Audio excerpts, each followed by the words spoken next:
Bismillahirrahmanirrahim. Assalamualaikum warahmatullahi wabarakatuh. Berjumpa lagi dengan catatan REZ. Kali ini tamu istimewa kita adalah tokoh yang memberikan kita inspiratif dengan pengalaman beliau yang banyak gitu ya, karena beliau tidak hanya sebagai sarjana pertanian, tapi juga sebagai penggerak pembangunan pertanian, tapi juga inovasi dalam mengolah alam ini. Kita langsung saja berbincang dengan Bapak Kusnadi. Selamat siang Bapak Kusnadi. Terima kasih atas kesempatannya bisa hadir. Sama-sama. Sebagai Kepala Kebun Koro Batu Farm ya Pak. Yang tentunya ini menjadi Rumah Pangan Nusantara yang didirikan sejak 2025 sampai sekarang. Beliau juga Garden Designer Yayasan Masjid Al-Ihsan Permata Depok, dan juga mentor edukasi Wiranisia dan warta pilihan online media, serta Adirasa Herbalindo, Herbal Fried Chicken. Jadi fried chicken yang diobati dengan herbal itu apa? Jadi ayamnya diberikan suplemen herbal, bumbunya juga kita jadi herbal. Sehingga nanti Bapak bisa cerita ini dikonsumsi untuk resto yang tentunya yang pengen makanannya sehat, ya Pak ya. Nah, pendidikan beliau ini S1-nya Agroindustri Teknologi IPB angkatan 25, dan juga beliau menempuh kursus berkaitan dengan Bumi Langit Institute di Yogyakarta. Pengalamannya banyak, guru SMA, marketing dan multimedia, asisten dosen dan peneliti muda. Pak Kusnadi sebagai seorang awalnya sarjana pertanian terus kayaknya perjalanan Bapak tuh banyak ya, media terus guru ini kira-kira bisa disampaikan ke teman-teman sahabat Yampi ya Pak, bagaimana perjalanan Bapak dari awal sehingga sekarang sudah mengambil pertanian itu sebagai jalan hidup, dan tentunya dengan derivatnya ya Pak ya, tadi itu ada herbal, ada ini dan monggo Pak, silakan. Baik. Terima kasih. Assalamualaikum warahmatullahi wabarakatuh, sahabat Yampi sekalian. Jadi sekali lagi perkenalkan, saya Kusnadi. Saya tinggal di Depok dari sejak tahun 2005. Sebelumnya di Kebagusan. Jakarta. Bapak orang Jakarta. Ikut istri. Istri di Jakarta. Saya ikut kemudian ke Depok. Nah, kalau bicara tentang perjalanan mungkin ya, saya kan memang awalnya kan sarjana teknologi industri pertanian kan Bu ya. Nah, di teknologi industri itu ada program studi manajemen industri. Dan saya awalnya sebenarnya termasuk skripsi saya itu lebih ke programming sebenarnya Bu. Jadi awal-awal saya programmer, kemudian ada ada challenge untuk menyusun sebuah sistem di beberapa daerah, termasuk dulu masih tim-tim masih punya Indonesia tuh. Jadi kalau yang usia saya mungkin ingat dulu ada program pemerintah Parasamia Purna Nugraha itu, pemilihan daerah-daerah unggul. Nah, saya bantu bikin sistemnya waktu itu ya, untuk mereka menyusun laporannya lah gitu ya. Jadi awalnya saya programmer, terus berkembang ke sistem analis. Nah, setelah saya lama di konsultan IT itu, kemudian ada kesempatan untuk saya kerja di industri menjadi end user gitu. Jadi yang tadinya saya bikin aplikasi, kemudian saya menjadi pengguna aplikasi ini gitu. Jadi saya sempat dulu ada PT Avon Indonesia kosmetik. Kayaknya masih ada ya Pak? Di Indonesia sudah enggak, di Filipina sekarang. Kalau nggak salah di Filipina pindahnya home base-nya. Nah itu di sana saya sebenarnya lebih ke user lah ya. Walaupun bikin juga, tapi dibuat untuk dipakai sendiri di sana kan, di perusahaan itu. Di perusahaan itu, setelah dari sana kemudian ada tawaran berikutnya ke masih perusahaan direct selling. Iya. Masih produknya untuk wanita juga di Tupperware Indonesia. Oh iya, iya. Mungkin kalau yang saya dulu pemakai, Pak. pembeli. Iya. Di Tupperware Indonesia, saya tadinya ngelola website, Bu. Oh. Terus kemudian websitenya itu kelola oleh departemen marketing di sana. Akhirnya saya malah nyemplungnya menjadi digital marketing gitu. Iya, iya, iya. Itu lama lah di sana sampai hampir 10 tahun ya di digital marketingnya Tupperware Indonesia.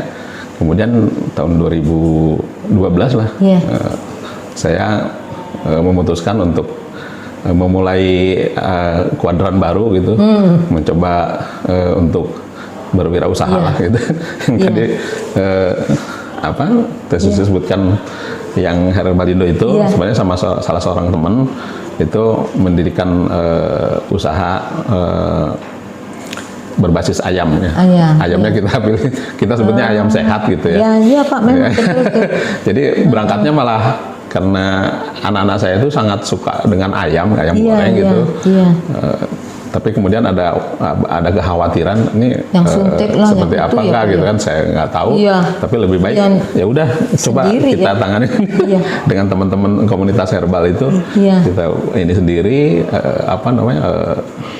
proses sendiri itu, bumbuin juga dengan bumbu yang kita tahu gitu. Bumbunya apa saja. Nah, sampai sekarang masih masih Pak. Masih berjalan. Itu artinya apa tadi? Komunitas itu hanya memproduksi atau sampai di meja gitu, maksud saya memproduksi terus akhirnya menyajikan. Betul, sampai ke ini.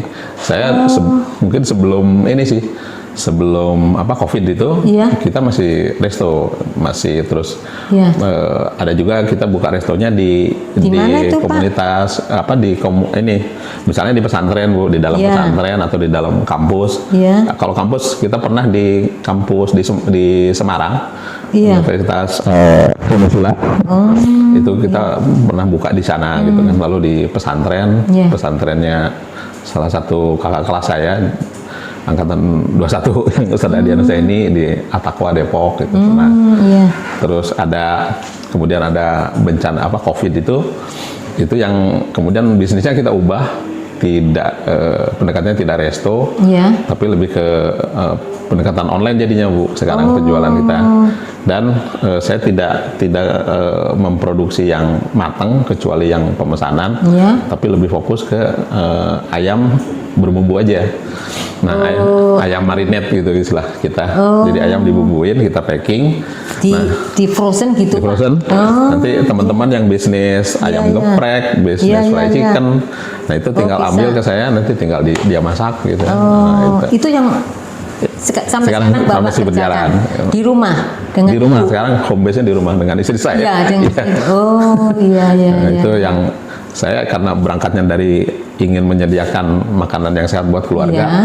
Jadi bisnisnya naik turun, tapi tetap kita tekunin karena minimal saya bisa menyediakan makanan sehat buat keluarga sendiri. Betul, Pak. Jadi sampai sekarang alhamdulillah masih berjalan gitu. Nah, kemudian mungkin tadi yang kenapa ke pertanian kan, Bu, ya. Jadi ini sebenarnya tadi sempat mungkin Ibu sampaikan, saya pernah ngajar di SMA di Atakwa itu dengan Ustadz Adi Anusaini. Nah, di Atakwa itu kemudian ada tawaran untuk belajar tentang permanent agriculture di Yogyakarta. Nah, saya ditawarkan sama pesantren Atakwa ini, mau nggak ke sana gitu, karena perlu waktu sampai 25 hari gitu kan, hampir sebulan ya, hampir sebulan gitu. Dan di sana belajarnya dari mulai habis subuh sudah mulai itu ke kandang sapi gitu, terus sampai malam tuh masih ada pelajaran misalnya yang lewat video dia dijelaskan bagaimana pertanian di luar negeri gitu ya. Itu tiap hari begitu terus di Bumi Langit Institute itu. Ini lokasi Bumi Langit Institute ini dekat tempat wisata Watu Goyang, Bu, kalau mungkin teman-teman tahu tuh ada Watu Goyang, ada hutan pinus, itu daerah wisata juga. Ya. Belahan. Dan uniknya di sana tuh ada resto yang organik gitu. Obama sempat ke sana Bu dengan keluarga. Iya, iya. Jadi mereka sampai dapat info dan nyari gitu. Makan di sana. Jadi viral ya Pak ya. Kalau udah Obama gitu kan orang nyari ya. Apa namanya? Itu yang sampai orang dari luar pun ini memang di tempat itu kita diajarkan bagaimana gampangnya menyatu dengan alam gitu ya. Jadi kan jadi sesuai siklus kehidupan betul, mereka jadi ya Pak ya. Di alam apa yang terjadi itu yang kita ambil kemudian kita terapkan di pertanian kita gitu. Jadi kita bagian dari alam, tentu saja kita harus meniru apa sih yang alam lakukan gitu. Jadi, karena katanya alam tanpa manusia sebenarnya bisa berjalan. Bisa hidup ya. Jadi malah kita merusak ya. Betul. Nah itu mungkin yang kita sadari dari sekarang kalinya Pak ya, sehingga orang banyak bicara kembali ke alam itu ya. Menariknya Bapak kan dari sarjana teknologi pertanian. Betul. Jadi salah masuk ya Pak ya. Harusnya ke itu teknik Bapak sehingga pas jadi program, tapi enggak juga ya Pak. Enggak juga. Jadi ternyata di Bumi Langit itulah kemudian kita seperti disadarkan kembali bahwa kita adalah bagian dari sebuah ekosistem besar dunia gitu, dan kita harus berperan di mana supaya tidak menjadi faktor perusak, malah menjadi harusnya faktor yang mendukung gitu kan. Harus melestarikan gitu. Nah di sana sebenarnya di kecintaan saya ke yang pertanian itu sebenarnya ditumbuhkan itu di sana Bu. Jadi kemudian saya pulang dari sana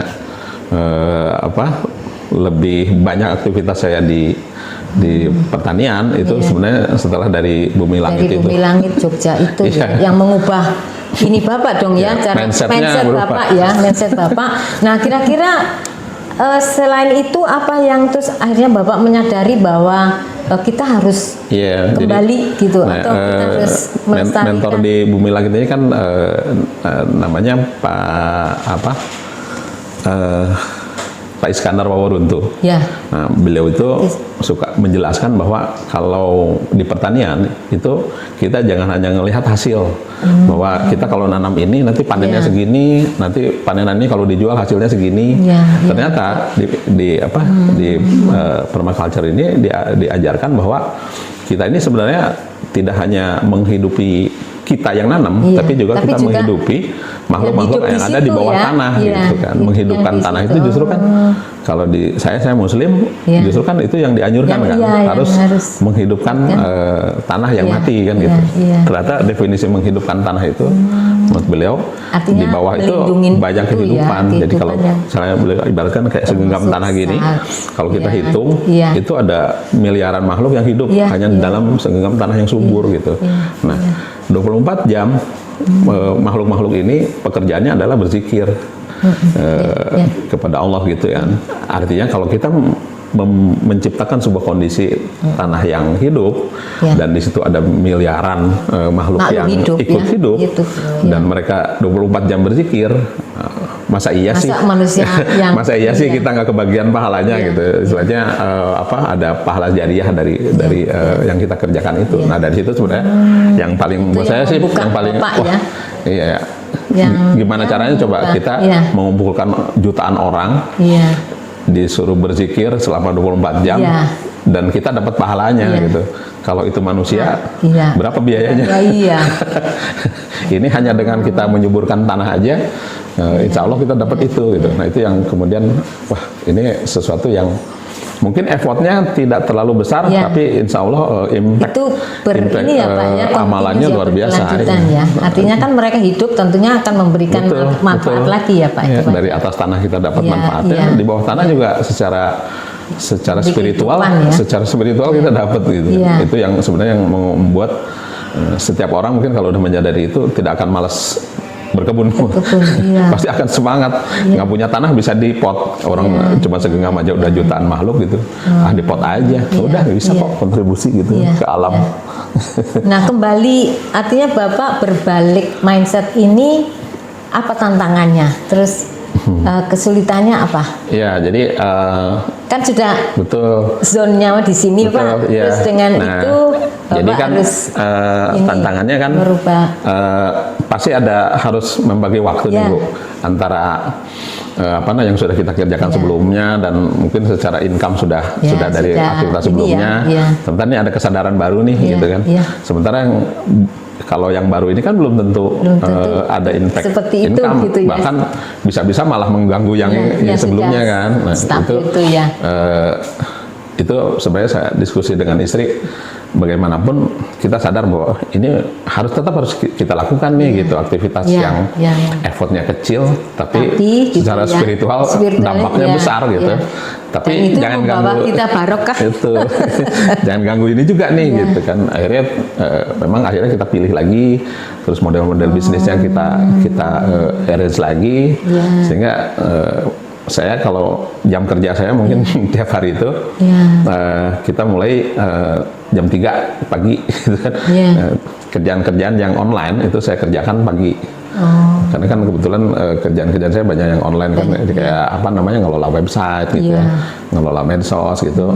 Itu bisa saya lakukan pagi kan, pagi gitu. Sehingga kalau mau berkebun itu ya mungkin jam 7, jam 8 itu masih bisa dilakukan kan. Intinya sebenarnya dengan mengatur waktu itu kita bisa dilakukan kok dua-duanya sih gitu. Tinggal ngatur waktunya aja yang efektif gitu. Nah, memulai lebih pagi itu ternyata waktu berasa lebih banyak jadinya. Iya, betul, saya rasain tuh Pak. Perasaan, masih baru jam segini katanya udah selesai semua. Terus, betul ya, berarti ya? Iya. Kayaknya iya ya. Saya ini dulu kemarin tuh baru-baru ini lah. Saya sendiri pagi terus ngerjain. Merasa, loh, kok masih jam segini ya? Padahal ini sudah gitu. Berarti benar itu ya adanya Pak ya. Jadi kalau kita lebih awal memulai sesuatu itu akan memberikan waktu yang lebih banyak lagi. Iya, jadi nggak terburu-buru. Waktu kayak habis gitu. Memang pada akhirnya kita lihat yang dianjurkan oleh Muslim, setiap Muslim itu kan dianjurkan untuk tidur cepat, bangun cepat kan gitu. Jadi di situ sebetulnya kalau misalnya kalau dari referensi yang ada kan, bagaimana kita kalau ingin memelihara kesehatan itu ternyata tidurnya memang harus cepet ya. Jam 10 malam itu katanya harus sudah tidur. Itu, Pak. Iya, betul. Jadi nanti udah jam 2 aman tuh, kalau bangun aman gitu. Proses regenerasi badan kita katanya udah selesai. Udah selesai. Iya, ya itu yang kita harus udah bisa bangun kita sama-sama sadari bahwa Allah itu telah memberikan kesempatan untuk regenerasi itu jam 10 sampai jam 2. Betul. Jadi kalau tidak kita manfaatkan dalam artian terus kita masih duniawi gitu ya istilahnya, ya kesehatan kembali kita jangan nyalahin gitu ya Pak. Jadi dalam melaksanakan semua aktivitas ini apakah Bapak kelola sendiri atau ada kerjasama dengan pihak lain Pak, yang tadi mulai dari mengelola ayam, pertanian di kebun ini itu punya sendiri dan cukup untuk sendiri atau ada anggota atau Bapak bentuk kelompok atau gimana? Iya, jadi hampir semua kegiatan saya tidak ada yang sendiri sih Bu. Jadi semuanya ada aspek kolaborasinya. Kayak misalnya di ayam itu dulu mencoba untuk bumbu misalnya Bu ya, mencoba meracik sendiri. Itu ternyata mencari bahan-bahan seperti misalnya rempahnya ya yang kering karena untuk marinade itu harus kering, berbasis kering kan, seperti bawang putih kering misalnya Bu. Nah, itu mencari sendiri itu tidak mudah karena kan jumlah yang saya butuhkan belum terlalu banyak nih gitu kan, agak dibanding dengan industri nggak ada apa-apanya. Industri kan main tontonan, kalau saya kan masih 100 kilo misalnya kan. Nah itu ternyata ini salah satu gunanya alumni tuh, alumni kampus IPB itu lumayan kompak. Saya cari-cari di Facebook, ada nggak yang bisnis bumbu gitu kan? Tapi saya pengen pakai formula saya. Nah ada yang nyaut. Ternyata banyak teman-teman kita yang bisnisnya di bumbu gitu, bumbuan. Misalkan di kita kan ngambilnya manggilnya kan kakang kan. Iya. Kang, ayo kirimin aja coba gitu kan, formulanya kayak apa gitu.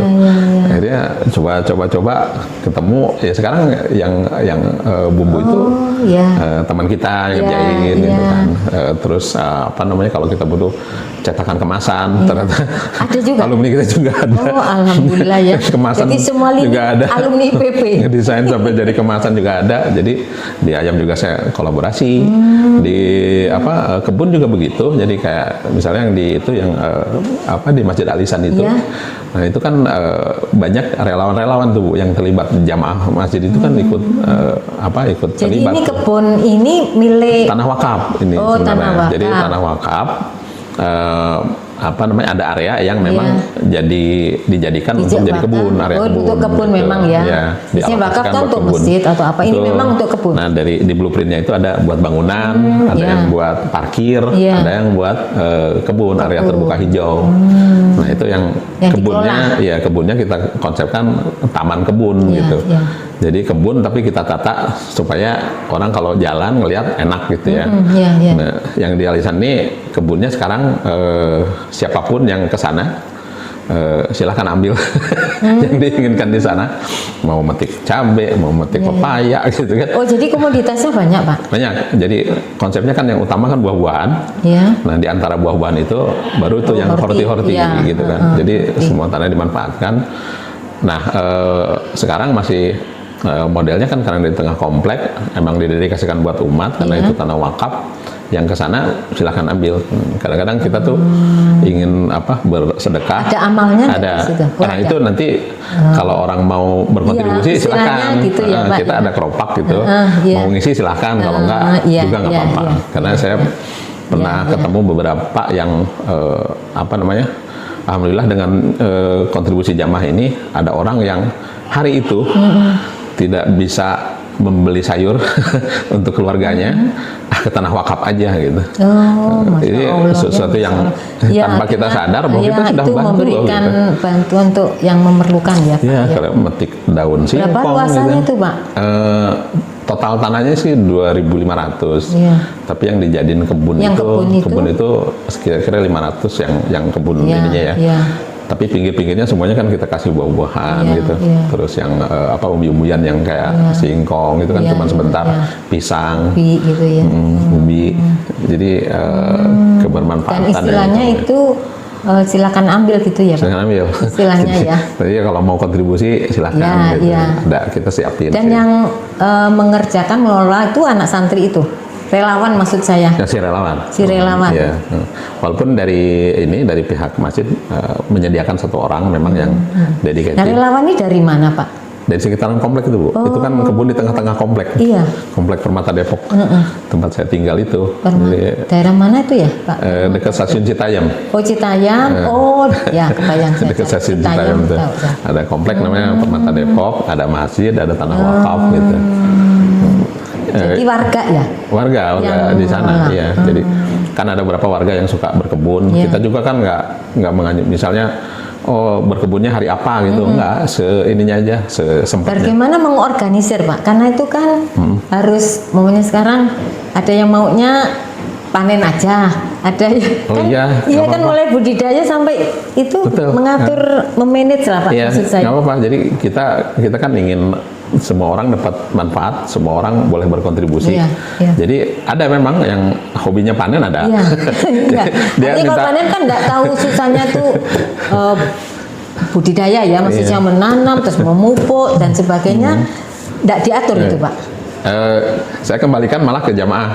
Jadi ada yang ini kan, Pak, kalau ada yang bisa dipanen kasih tahu ya gitu. Ada misalnya kita pisang nih mau panen, kita kasih tahu gitu kan. Ini udah panen, kadang kita pisang kita panen, kita bungkusin, kita taruh dekat masjid gitu. Jamaah siapa yang lewat ambil gitu ya.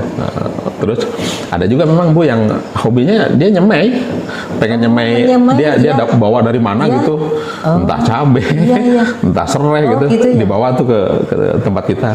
Ini disemai, ini nanti ditanam gitu. Ada Bu, jadi. Tapi ilmunya mereka tahu. Ada yang sudah paham kalau Makanya saya tuh di sana jadi kayak teman Jadi diskusi mentor sih. juga Bapak ya? Jadi diskusi sama mereka lah Ya gitu kan, ya. ini Iya. loh cara itu Iya, kan ada. tetap ya jadi itu ya. Tetap kita pantau Bimbing gitu ya, kita supervisi dan kebetulan kan teman-teman di komplek itu juga memang nggak mau pakai pupuk kimia Iya, gitu kan, iya, iya. nggak mau ada perlakuan non organik gitu. Iya.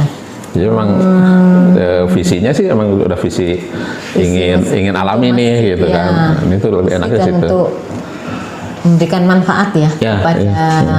masyarakat di situ Jadi, ya. banyak kan teman-teman di komplek itu juga yang sadar bahwa kegiatan berkebun itu bermanfaat juga untuk kesehatan dia kan. Iya, Kayak misalnya kita kan kalau mau di kebun itu jangan pakai alas kaki gitu.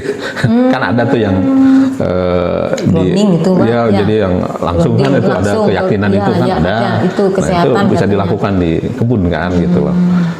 Kemudian apa namanya mengamati yang terjadi di kebun itu membuat kita fresh, dapat udara segar segala macam. Nah, kesadaran itu sih di kita tuh ada tumbuh. Walaupun ada juga yang datang ke sana hanya untuk panen ya nggak apa-apa. Dan kan kalau nggak dipanen juga bisa jadi bencana juga, Bu. Sayang Misalnya juga, kita ya, nanam sawi banyak, kangkung banyak, dibiarin nggak busuk, kepanen, nggak bermanfaat, ya. malah tua, malah nggak bisa dimakan kan, gitu. Betul. Jadi tetap aja itu juga buat saya sih kolaborasi juga. Apa Gitu. yang bisa diambil hikmah dari situ, Pak? Artinya ini kan memberikan inspirasi ya, Pak ya, terutama untuk komplek-komplek kan banyak. Iya. Nah, ini kan sebetulnya salah satu aktivitas yang saling menguntungkan ya. Artinya kompleks itu jadi asri, terus masyarakat yang menghuni di situ dapat manfaatnya. Apa kira-kira ya Pak konsep awal sehingga ininya sih tempat itu kan menjadi apa tempat edukasi ya. Jadi tadinya ada orang-orang yang menanam itu selalu gagal, akhirnya malas nanam, ya kan? Nah di tempat itu kita bisa belajar bersama dan jangan takut jangan takut gagal nanam gitu kan. Coba kita lihat lagi, kita sama-sama kita diskusikan apa sih yang menyebabkan dia nanam misalnya di rumahnya kok nggak bisa gitu. Kayak contoh misalnya nanam ini Bu, daun mint. Ya, mint, ya. Daun mint itu agak mudah susah gampang.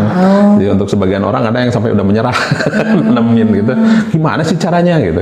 Padahal untuk yang sudah bisa itu dipotek, dilempar, jadi Bu. Jadi. Apa tangannya dingin itu ya Pak? Tidak ada istilah itu, tidak ada istilah itu. Itu saya suka nggak setuju tuh Pak, katanya. Ternyata setelah kita tangannya dingin sehingga nanam apa aja jadi. Masa iya. Nanti setelah kita lihat apa sih yang dia lakukan gitu kan, kita diskusi sama-sama. Oh ternyata ada beberapa yang perlakuan yang tidak sesuai dengan tanaman itu, karena tanaman itu kan punya habit yang dia inginkan, gitu kan. Punya tempat yang dia inginkan seperti apa, makanan yang dia inginkan seperti apa, itu kan ada. Kayak contoh tadi mint, akarnya itu kan sangat lunak, serabut itu kan Pak, iya serabut dan sangat lemah gitu boleh dibilang. Akarnya itu nggak kuat, nggak keras. Artinya media kita harus sangat poros, harus sangat gampang yang gitu. Tidak macet gitu. Untuk ngeceknya kita kasih air, cepat nggak keluarnya gitu. Kalau cepat berarti kan poros. Nah mint bisa di situ. Tapi mint itu tidak boleh kering. Jadi harus disiramnya harus seperti mandi guyur gitu. Diguyur terus gitu sehingga air itu lewat tapi nggak boleh genang gitu. Hal-hal seperti itu tuh kalau udah ketemu kuncinya nih pasti insya Allah bisa nih gitu kan.